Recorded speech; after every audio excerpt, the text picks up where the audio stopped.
Mga pulis na nasaktan sa pag-aresto sa magsasaka party list nominee, binigyan naman ng medical assistance o medical financial assistance. Detalye na balita mula kay Jel Parosa, RH52. Jel, good morning. Dinayak ng Eastern Police District, Kuyang Angel, ang tulong medikal at iba pang asiste para sa polis na napalian ng pelvic bone matapos masagasaan ng inarastong magsasaka party list nominee na si Legion de la Cruz.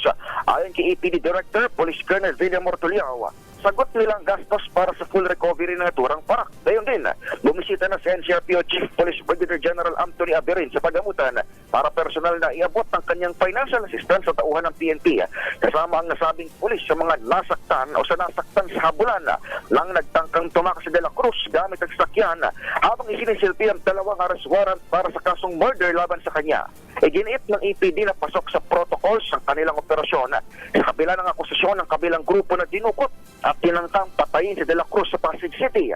Una nang nanindigan ng Campo Crame na walang assassination attempt sa akusasyon o sa akusadong dating miyembro ng Alex Bukayo Brigade. Maliban sa original na atraso, maharap si De La Cruz sa patong-patong pangkaragdagang reklamo gaya ng paglabag sa gun ban, illegal possession of firearms, multiple malicious mischief at frustrated homicide.